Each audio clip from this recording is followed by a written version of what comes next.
Good afternoon, sir. Good afternoon to all of you. So as you are alumni of our college, so you must be aware of all the improvements which have been developed throughout the progress of our college. So the first question in this regard, I would like to ask you, sir, what was your experience like at the college BC Bhagalpur and how its enrollment helped you to build your careers?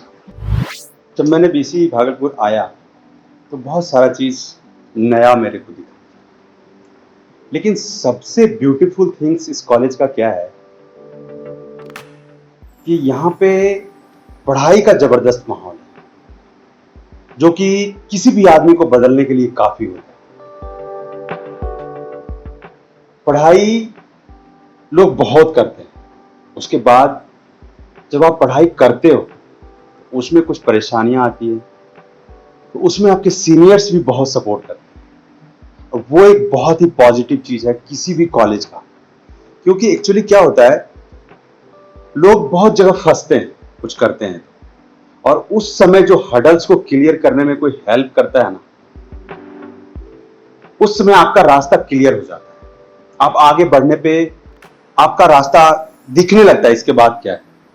तो वो senior का support और जो पढ़ाई का जो माहौल होता है वो सबसे बेस्ट है इस कॉलेज में। Thank you, sir. Sir, as I am myself a student of this college, and I have seen that there are a lot of unfavorable conditions in this college. So, despite of this unfavorable condition, how you kept yourself motivated all the time, and how did this college help you to build your personality, whatever you are doing? Okay, actually क्या होता है, आप इस पूरे world में कहीं पे भी चले जाओ, तो पूरा वर्ल्ड का बात कर रहा हूँ, इस कॉलेज का नहीं, हर एक जगह कुछ ना कुछ अनफेवरेबल सिचुएशन, अनफेवरेबल थिंग्स होते ही हैं। कुछ सिचुएशन खराब होंगे, कुछ लोग खराब होंगे, कुछ माहौल खराब होगा। उस केस में आपको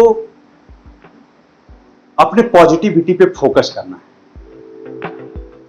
अब बात यह आती है कि फोकस कैसे करें। फोकस बहुत ही इंपॉर्टेंट है, क्योंकि बिल गेट्स हर साल 2 वीक का लीव लेते हैं सिर्फ फोकस के लिए,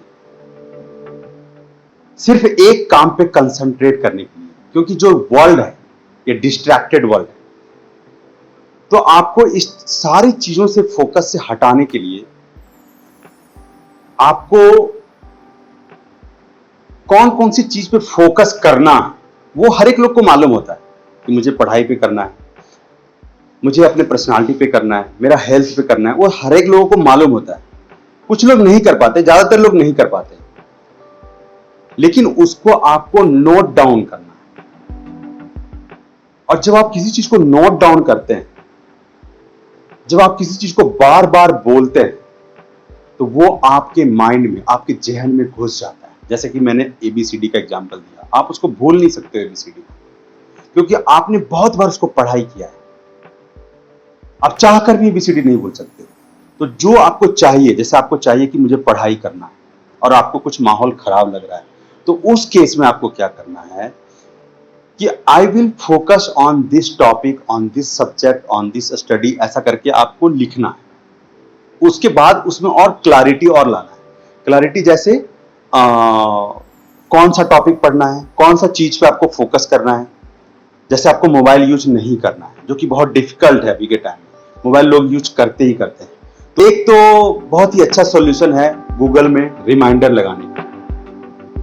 आप दूसरा सॉल्यूशन ये कर सकते हो कि आप अपने रूम में एक लिख लो कि मैं सोशल मीडिया को कम से कम यूज करूंगा, या इस टाइम से इस टाइम यूज करूंगा।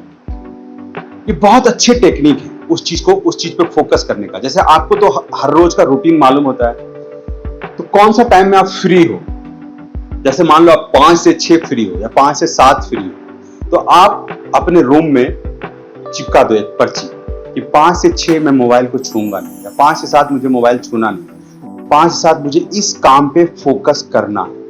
और इस डिस्ट्रैक्टेड वर्ल्ड में फोकस करना रियली चैलेंजिंग हो गया, क्योंकि और दूसरा, जितने भी मोबाइल में नोटिफिकेशन है उसको बंद करना, क्योंकि नोटिफिकेशन आपके फोकस को डिस्ट्रैक्ट करता है।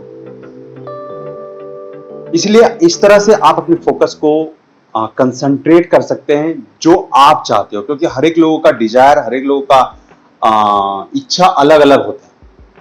इस तरह से आप फोकस कर सकते हो पॉजिटिविटी पे। Thank you sir. अभी क्या है कि कॉलेज में अभी एडमिशन लेने के लिए एक इंजीनियरिंग एग्जाम होता है, उसको पास करना पड़ता है, फिर आ जाते हैं कॉलेज। ठीक, कॉलेज में फर्स्ट ईयर में आता है तो ये सिखाया जाता है कि आप सब चीज़ में पार्टिसिपेट करो।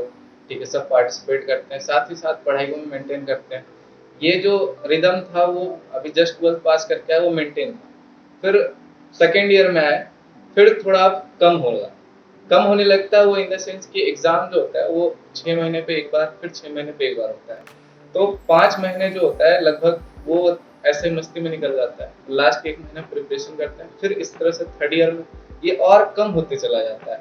और फिर जब फोर्थ ईयर के बाद जो एग्जाम होता है, जैसे पीएससी वगैरह का देना है, तो वहाँ पे टफ पड़ने लगता है, क्योंकि अब रूटीन खत्म हो चुका है, वो मतलब बिल्कुल से भी खत्म हो गया। फिर सडन चाहेंगे कि आ जाए, तो ये लॉन्ग टर्म में सर क्या सॉल्यूशन है कि इससे बचा जाए? बहुत अच्छा क्वेश्चन है।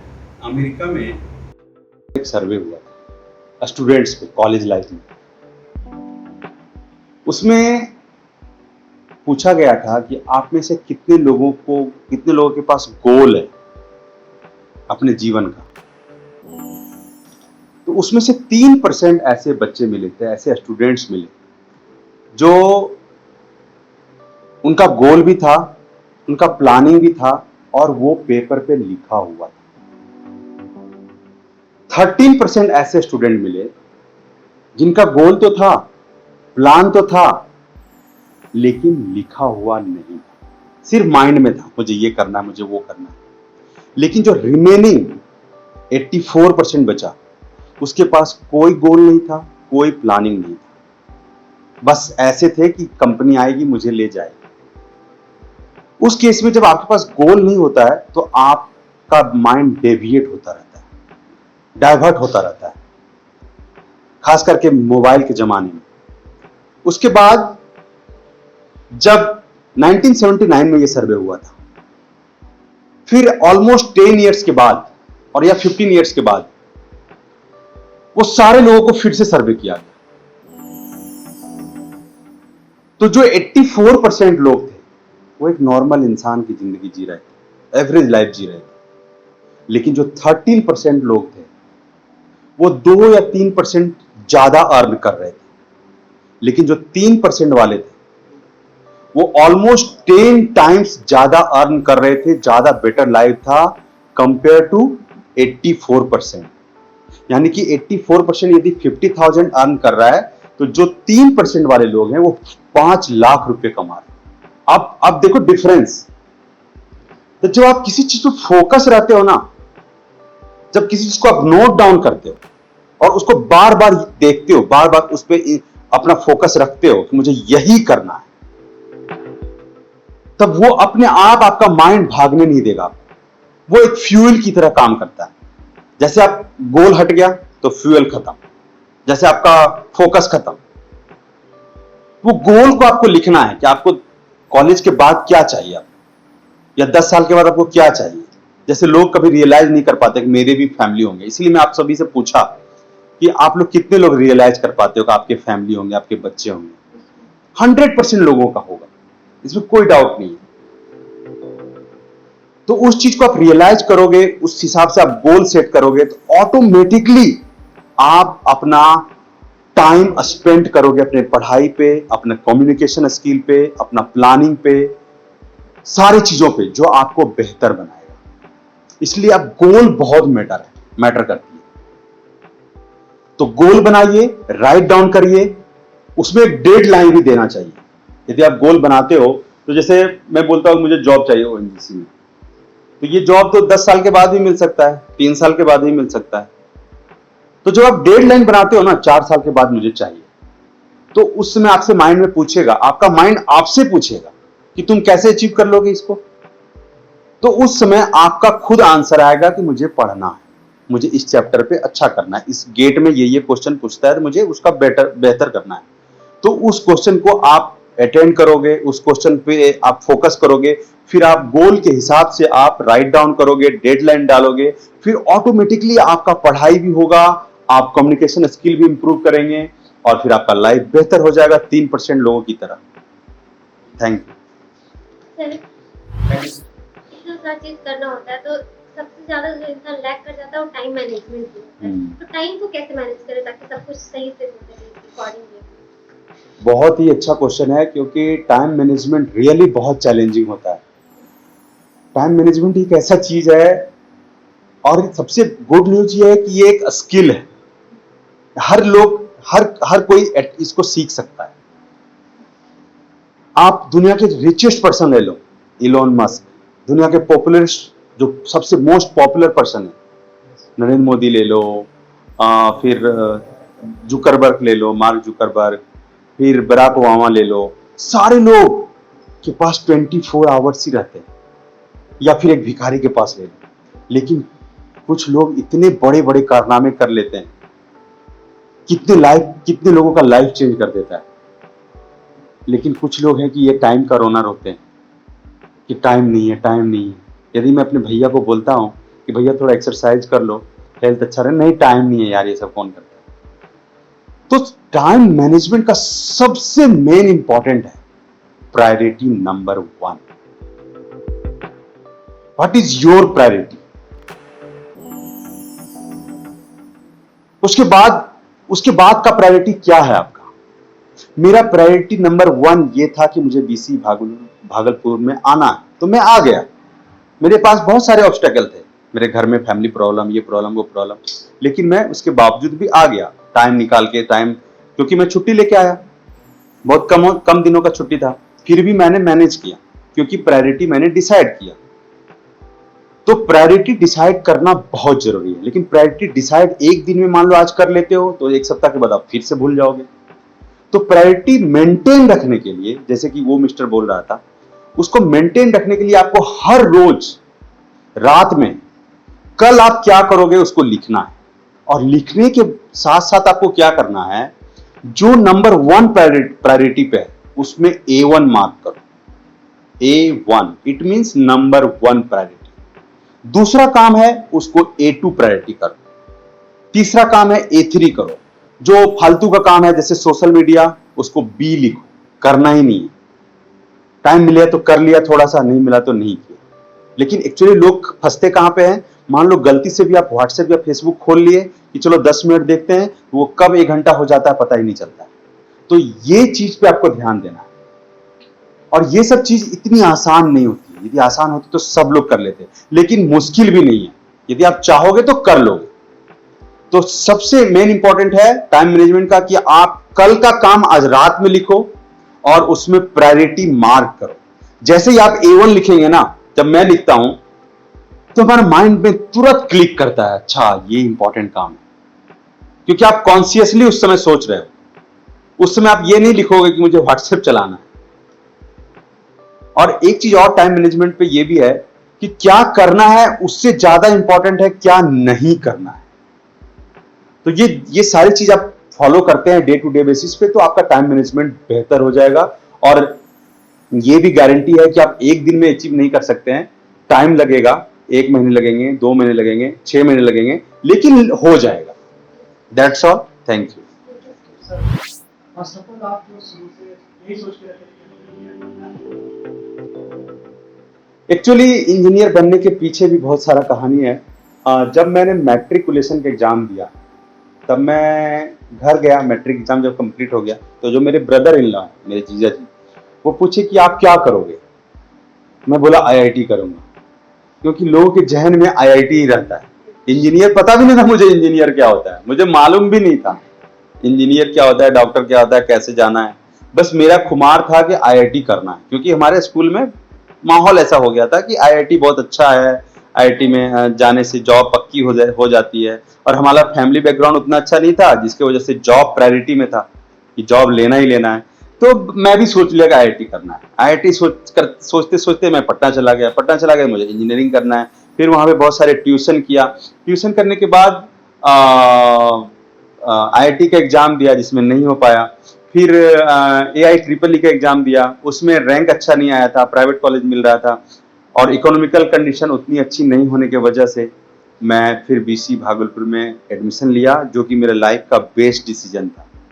तो फिर जब बीसी भागलपुर में आप एडमिशन लिए, फिर आपको ये ड्रीम जॉब आपको सोचा नहीं ये वाला एमबीसी में पीएससी में ऐसा कुछ? देखो, हमारा फैमिली बैकग्राउंड ऐसा है कि हमारे जो मैटरनल अंकल हैं, जिसको हम लोग मामा जी बोलते हैं, वो क्या बोलते हैं, उनके स्टेटमेंट से आपको पता चल जाएगा कि हम लोग कैसे बैकग्राउंड से हैं। उनका स्टेटमेंट ये रहता है कि बेटा कुछ भी करो, चाहे चपरासी का नौकरी ही लो, लेकिन सरकारी लो।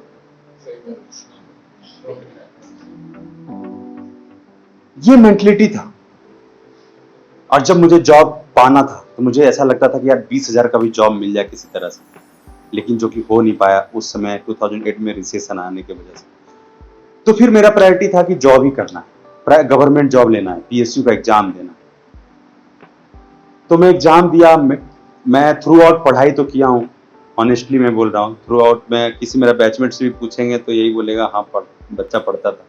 पढ़ाई तो मैं किया था, और जिसका रिजल्ट था, थोड़ा मैं पेशेंस भी रखा। फिर मैं पटना जाके भी पढ़ाई किया, और फिर वो मेहनत काम आया। एक चीज मैं और बोलना चाहता हूँ, जैसे आप अभी मेहनत कर रहे हो ना, उसका बेनिफिट आपको कुछ भी नहीं दिखेगा, जैसा वो मिस्टर बता रहा था। लेकिन आपको 6 महीने के बाद, 1 साल के बाद, 4 साल के बाद वही मेहनत रंग लाएगी जो आपको दिखता नहीं था। जो मैं आज बोल पा रहा हूं, वो कहीं ना कहीं किसी ना किसी टाइम में मैं कुछ ना कुछ मेहनत किया, तभी मैं इतना फ्रीक्वेंसी के साथ बोल पा रहा हूं। नहीं तो इतना कॉन्फिडेंस से नहीं बोल पाता। नहीं बोल पाता क्या, मैं नहीं बोल पाता था। तो इसलिए पढ़ाई किया, पेशेंस रखा, और गॉड ब्लेस के साथ, सबकी दुआओं के साथ मेरा सिलेक्शन हो गया, और फिर मैं जॉब करने लगा। तो बात ये है कि sir hard work is the key. Hard work is very necessary. Hard work with smart work. क्योंकि मैंने जो बताया आपको कि कॉम्पिटिटिव एग्जाम में आपको बेस्ट देना है। बेस्ट के साथ साथ आपको क्या बताया कि 70% जो क्वेश्चन आता है 50% से आता है। अब मान लो जो 50% से नहीं 30% क्वेश्चन आता है, 50% से 70% क्वेश्चन आता है, जो रिमेनिंग 50% से है, ये उससे तो 30% क्वेश्चन आता है, 30 या 40%। यदि आप वही पढ़ लिए जो इंपॉर्टेंट नहीं था, तो फिर कैसे होगा आपका सिलेक्शन। इसलिए स्मार्ट वर्क भी बहुत जरूरी है। Thank you. Sir, as you are the alumni of our college, you are already aware of that no company comes here for placement. So, how student can go for off-campus placement? What are the key steps you can often follow? Off campus placement you mean मतलब private company में जाने के लिए कैसे करना है ना। Actually बहुत सारे बेसिकली क्या होता है ना, प्राइवेट कॉलेज में 2 तरीके हैं मोस्टली। एक तो आपको कॉलेज कैंपस के थ्रू मिलता है, जिसका चांसेस कम है। दूसरा है रिलेशनशिप। यदि आपका टाटा मोटर्स में कोई जान पहचान का है, तो आप उससे रिक्वेस्ट करो तो किसी तरह से अरेंज हो जाता है, इंटरव्यू वगैरह करवा दिया तो सिलेक्शन हो जाता है। और तीसरा ये कर सकते हैं, आप एफर्ट लगा सकते हैं, क्योंकि यदि आप कुछ चाहते हो, बहुत दिलो जान से चाहते हो, तो पूरी कायनात उसको पूरा करने में लग जाती है। शाहरुख खान का ये डायलॉग है, तो बहुत कारगर भी है। और बहुत सारे इस पे बुक भी है, लॉ ऑफ अट्रैक्शन है, कि आप जो चाहते हो वो चीज आपके पास आती जाती है। और ये सच भी है, लेकिन आपकी चाहत कितनी अंदर तक है वो डिपेंड करता है। जैसे आप प्राइवेट कॉलेज जाना चाहते हो किसी कंपनी में, तो आप 4-5 कंपनी को मेल कर दो, उसका एचआर का मेल ढूंढ के नेट पे। फिर आप बहुत सारे नेट साइट है, वहां पे जाके आप अप्लाई करो। फिर जो भी अपॉर्चुनिटी मिलता है उस पे अटेंड करो। फिर कहीं ना कहीं आपको सफलता जरूर मिलेगी। हाँ, टाइम लगेगा, इसका आप श्योर रहो। एक्चुअली लोग क्या करते हैं, बहुत जल्दी हार मान लेते हैं। सबके साथ होता है। इसलिए मैं ज्यादा देर अपना सेशन का माइंडसेट पे ही दिया कि हार नहीं मानना है। सबको पता है कि बहुत पढ़ना चाहिए, कॉम्पिटिटिव एग्जाम में जितना पढ़ो उतना अच्छा है, इंटरव्यू कैसे देना है, लेकिन माइंडसेट पे ही लोग हार जाते हैं। इतना नेगेटिव थॉट्स दिमाग में आता है ना। आप कॉलेज में गाय चल रही है तो नेगेटिव ही आएगा ना। तो इसलिए आप चाहोगे तो हो जाएगा, जो मैं 2-3 तरीका बताया उसको इम्प्लीमेंट करो, hopefully you will get success. Thank you. Sir मैं एक क्वेश्चन पूछना चाहूँगा जो बेसिकली फर्स्ट ईयर के स्टूडेंट्स फेस करते हैं जब भी इंजीनियरिंग के फील्ड में सोचते हैं तो सबका सपना आईटी जैसा ही होता है, जैसे आपने देखा था। हम जब खूब नीचे सोचते हैं तो सोचते हैं कि हम एनआईटी तक तो आ ही जाएंगे, इससे नीचे तो नहीं जाएंगे, पर जब रिजल्ट आता है तो पता चलता है ना आईआईटी मिला ना एनआईटी मिला, और हमारे तो कहाँ है केकेयू यूनिवर्सिटी के अंदर बीसी भागलपुर। तो हमारा जो ड्रीम होता है टॉप ऑफ द स्काई से सीधा ग्राउंड पे आ जाते हैं। तो हमारा जो फर्स्ट ईयर का जर्नी होता है हम काफी लंबा टाइम से उस अपने ड्रीम में ही खोए रह जाते हैं। बिल्कुल एकदम कि एग्री हम करता कहाँ सोच रहे थे कहाँ आ गए, और वो एक ईयर का जो टाइम हम अपने सोच में ही उसको खराब कर देते हैं। तो इसको मतलब अपना थिंकिंग कैसे चेंज करें कि ये जो एक ईयर का जो टाइम है जो हम लोग खराब किए वो आगे वाले जनरेशन खराब ना करें। देखो सबसे बड़ा मैं अपना सेशन में बताया key to success, what is key to success. उन्होंने क्या बताया, 6 words, you become what you think about. Mahatma Buddha भी यही बोलते थे। जितने लोग इस दुनिया में दिखेंगे ना आपको, सब लोग इस सेंटेंस पे अपना ठप्पा लगाते हैं, यही सेंटेंस पूरी तरह से सही है। बाकी आप किसी भी स्टेटमेंट को दे दो ना, कुछ बोलेंगे नहीं ये गलत है, ये 50% सही है, 80% सही है, 20% सही है, सबका अपना अपना व्यू होगा। लेकिन ये जो सेंटेंस है, जो become what you think about, ये बिल्कुल सही है। और फर्स्ट ईयर में आने के बाद ये जो बोल रहा है ये सबके साथ होता है लगभग। इसका 2 क्वेश्चन आप अपने आप से पूछो कि अब तो मैं आ गया, क्या आप फिर से इंजीनियरिंग कर सकते हो क्या 4 साल का? नो। जब आपके माइंड में ये सब क्लैरिटी आएगा ना तो ये थॉट्स बंद हो जाएंगे। फिर से इंजीनियरिंग कर सकते हो? नहीं कर सकते।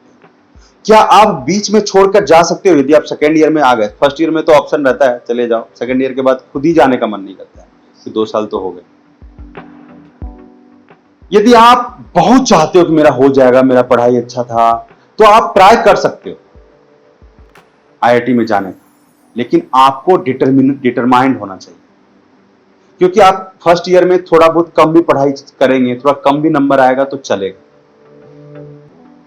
कम मतलब एक एवरेज नंबर आना चाहिए।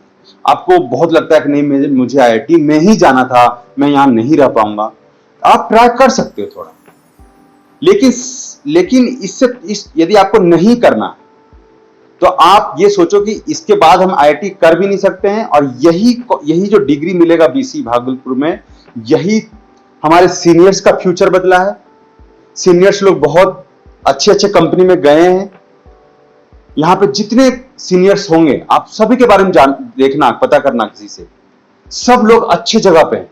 ओएनजीसी में मिलेंगे, बीएचईएल में मिलेंगे, एनटीपीसी में मिलेंगे, आईओसीएल में मिलेंगे, डीवीसी में मिलेंगे, सब लोग वेल सेटल्ड हैं। कुछ लोग कॉलेज में प्रोफेसर मिलेंगे, अच्छे कॉलेज में। तो ये सब चीज आप अपने आप को बताओगे ना, जब आप पॉजिटिव चीज अपने फीड करोगे अपने माइंड में, तो अपने आप वो सब थॉट्स निकल जाए और सब लोग सेटल है। ये थोड़ा बुरा लगता है, ये मैं अभी मानता हूं, क्योंकि सब लोगों का ड्रीम बहुत हाई होता है शुरुआत में, धीरे धीरे। और क्योंकि हम लोग का फैमिली बैकग्राउंड, बहुत लोगों का ऐसा नहीं होता है कि प्रॉपर गाइडलाइन मिले। और मैं भी ये जिंदगी में सीखा हूं कि किसी भी फील्ड में आप आगे बढ़ना चाहते हो ना, किसी भी फील्ड में, तो सीखना बहुत जरूरी है। आईआईटी का एग्जाम बहुत लोग निकालता है, लेकिन ऐसा नहीं है कि सब लोग आपसे तेज होता है। मेरे साथ भी आईआईटी के बहुत लोग ओएनजीसी में हैं, लेकिन मैं अभी देखता हूं कि वो लोग भी अपने लाइफ में बहुत स्ट्रगल कर रहे हैं because of mindset. IIT Delhi के भी हमारे साथ सब आईआईटी का भी बहुत सारा मतलब एम्प्लॉई है हमारे कंपनी में। तो ऐसा नहीं है कि बीसी भागलपुर के बच्चे अच्छे जगह नहीं, सब लोग अच्छे जगह सेटल है। और जब ये चीज आप बार बार फीड करोगे ना अपने माइंड में, तो ऑटोमेटिकली माइंड का वही चीज है, आप पॉजिटिव सोचोगे तो फिर पॉजिटिव चीज अट्रैक्ट होने लगेगी आपके माइंड में। तो इसलिए पॉजिटिव थिंकिंग का कोशिश करो। That's all. My second question is that sir, ये how to overcome a mentality that sir, जैसे हम लोग अपने लाइफ में गोल सेट कर लिया था, but being pursuing बीटेक हमारे लाइफ के कुछ और भी पर्सपेक्टिव होते हैं जिससे हम लोग एक्सप्लोर करके अपना इंटरेस्ट डेवलप कर सकते हैं सर. बिल्कुल. लेकिन सर यहाँ का ये एनवायरनमेंट है सर कि अगर लोग कुछ अपने इंटरेस्ट के अगर कुछ काम करते हैं अपने ट्रैक से अलग होंगे तो लोग उसे क्रिटिसाइज करते हैं सर. उससे मतलब उसका उत्साह बढ़ाने की जगह पे उसे डिस्ट्रैक्ट करते हैं सर, उसका पैर खींचते हैं. तो how to tackle that situation? देखो ये बहुत ही अच्छा क्वेश्चन है. मैं ये सोचा था कि आप लोग के साथ शेयर करूं, लेकिन मैं इसलिए शेयर नहीं किया क्योंकि यहाँ पे सारे स्टूडेंट्स हैं, पैशन को ज़्यादा फॉलो नहीं करते हैं. पैशन एक ऐसा चीज़ है ना, यदि आपको मिल गया, पैशन तो पहले मिलता नहीं है सारे लोगों को. पैशन मतलब आपका इंटरेस्ट जो दिल को छूता है, जो आपको बहुत अच्छा लगता है. पहला नंबर तो वो मिलता नहीं है, ढूंढने में बहुत मेहनत लगती है. और यदि आप किसी तरह से इसको ढूंढ लिए और उस पर आप काम कर लिए, दुनिया को, जब आप मिडिल क्लास फैमिली से बिलोंग करते हैं ना और अपने आप पैशन को अचीव करने के लिए हाथ बढ़ाएंगे ना, तो बहुत लोग आपके हाथ को दबाना चाहेंगे, आपके ऊपर ताने मारेंगे. आपको क्या लगता है मैं वीडियो बनाता हूँ ओएनजीसी में जॉब करने के साथ साथ, तो मुझे ताना नहीं सुनना पड़ता है? सुनना पड़ता है. बहुत लोग आपको बोलेंगे. और ये बीमारी सबके साथ होता है 100%. इससे आपको ऊपर उठना पड़ेगा. एक अमेरिका के फर्स्ट लेडी थी, एलिनोर रूजवेल्ट. वो कहती है, मैं भी बहुत परेशान था इस चीज से, लोग क्या कहेंगे, लेकिन मैं धीरे धीरे इससे ऊपर उठता गया. उसमें वो कहती है, no one can make you feel inferior. No one can make you feel inferior without your consent. बिना आपके परमिशन का ना आपको कोई कुछ नहीं बिगाड़ सकता है. मान लो मैं आपको जापानीज में गाली देता हूं, आपको बुरा लगेगा क्या? नहीं लगेगा. क्यों? मैं जो बोला हूं उसका वैल्यू, उसका मीनिंग आप अपने माइंड को नहीं दिए हो. पता ही नहीं चला है कि मुकेश कुमार क्या बोला है. जब मैं आपको हिंदी में गाली देता हूं तो आप पहले उसको समझते हो, फिर आप बताते हो कि मुकेश कुमार ने गाली दिया है इसलिए आपको बुरा लगता है. यह आपके हाथ में है. लेकिन सबसे बड़ी बात क्या है, हम लोग बच्चे से ये सब चीज सुनते आते हैं, सेम बोलते हैं. अंकल क्या कहेंगे, पापा क्या कहेंगे, मामा क्या बोलेंगे, ये क्या बोलेंगे. तो उस तरह से इतना हम लोग का निगेटिविटी माइंड में घुस जाता है ना कि लोग क्या कहेंगे, कि ये फिर लाइफ टाइम चलता रहता है. और इस चीज से ऊपर उठने के लिए मैं क्या किया था पता है? ये जो मैं कोट अभी पढ़ा हूं ना, मैं अपने रूम में चिपका दिया. चिपका के इसको हाइलाइटर से हाईलाइट कर दिया. जब भी मेरे को मौका मिलता था मैं इसको पढ़ता था. और ये माइंड को जो चीज आप दोगे ना बार बार, ये माइंड धीरे धीरे एक्सेप्ट करता जाएगा. No one can make you feel inferior without your consent. यही चीज आप याद रखना. गूगल में भी मिल जाएगा आपको. आप बोलेंगे तो मैं व्हाट्सएप भी कर दूंगा. तो ये चीज आप हमेशा याद रखो और अपने लाइफ में इस चीज से ऊपर उठ जाओ कि लोग क्या कहेंगे. और अपने पैशन यदि आपको मिल गया है, यदि आपको कोई चीज में इंटरेस्ट है, तो जरूर अपना 1 घंटा से 2 घंटा स्पेंड करो. वो बहुत अच्छा चीज है. मतलब पैशन आप ढूंढ लिए तो समझ लो आप मतलब कुछ भी कर सकते हैं जिंदगी में. बिल गेट्स इतना पावरफुल क्यों बना? क्योंकि उनका पैशन था सॉफ्टवेयर. वो खुद बोलते हैं. सुंदर पिचई, आपको मालूम नहीं है, वो बहुत पुअर फैमिली से बिलोंग करते हैं, लेकिन वो इतना 6 करोड़ पर डे उनको मिलता है शायद, अप्रॉक्स. में एक बार कैलकुलेट किया था, 6 crore per day. Can you imagine? हम लोग 600 रुपया पर डे के लिए रोते हैं. वो क्यों हुआ? जो गरीब फैमिली से 6 करोड़ पर डे कैसे हो गया? Because of passion. जब अमेरिका गया ना, उसके पास, पापा के पास पैसा नहीं था फ्लाइट से भेजने के लिए. पूरे 1 साल का पैसा जमा करके उनको फ्लाइट से अमेरिका भेजा. और फिर जाकर वो अपने पैशन पे काम किया. और उन्होंने ये भी बोला, मैं उस एक वीडियो में उन्होंने बोल रहा था कि लोग क्या करते हैं उसमें मत सोचो, आप लोग को मत फॉलो करो। लोग तो 90% लोग तो भीड़ को देख के चलते हैं, 10% या 5% या यूं कहें कि 2-3% ही लोग हैं जो अपने बलबूते जीते हैं। इसलिए पैशन को जरूर फॉलो करो यदि आप में है, और यदि आप में कोई भी चीज में इंटरेस्ट है तो जरूर टाइम स्पेंड करो, क्योंकि धीरे धीरे आपका क्वालिटी बढ़ेगा और फिर आप बहुत अच्छा कर जाएंगे। That's all. How to say no to someone for better time management? अच्छा, ये भी बहुत जबरदस्त चीज है। दोस्त बुलाते हैं, यार चलो चलो यार क्या होगा, आधा घंटा के लिए आओ, फिर वो 3 घंटे निकल जाते हैं, फिर मूवी देखने चले जाते हैं। तो नो बोलना बहुत बहुत बड़ी कला है। एक्चुअली क्या होता है, जब आप किसी को नो बोलेंगे ना तो इंस्टेंटली आपको बोलने में एफर्ट लगाना पड़ेगा, आपको विल पावर चाहिए। और उस समय आप यदि नो कह दिए तो आपके 3 से 4 घंटे बच जाएंगे। और यदि 3 से 4 घंटे बच गए और उस चीज को आप किसी प्रोडक्टिव में, पढ़ाई में या किसी चीज में यूज किए हो, तो मतलब आप सब कुछ कर सकते हैं। नो रियली बहुत पावरफुल वर्ड है। एक बार और वॉरेन बफेट कहते हैं कि यदि आप टाइम मैनेजमेंट का सबसे इंपॉर्टेंट यही है, you have to you should have courage to say no। Time management का फर्स्ट फंडामेंटल रूल है। और यदि आप इसमें मास्टर हो जाते हैं, शुरू में थोड़ा कष्ट होगा ही। और एक बात मैं और बोलता हूं, यदि आपने नो बोला ना तो इसका मतलब ये नहीं है कि वो दोस्ती टूट जाएगी, वो धीरे धीरे वो और स्ट्रांग होगा कि ये लड़का अपना फ्यूचर के बारे में सोचता है, अपना पढ़ाई करता है। इसलिए नो जरूर बोलिए आप। और मैं तो बार बार यही बोलता हूं कि आपको जो चाहिए लिखो, रीजन लिखो। जैसे पापा मम्मी को लाने के लिए आप 4 बजे क्यों उठे, बिकॉज ऑफ रीजन। वो उस लड़की ने अपने एमटेक करने के बाद आईटीआई क्यों किया, बिकॉज ऑफ फादर्स हैप्पीनेस। कोई, आप बिलीव कर सकते हो एमटेक के बाद कोई आईटीआई करेगा? उस लड़की ने क्यों किया? इमोशनली डिसीजन लिया कि मुझे पापा को खुश रखना है, खुश देखना है।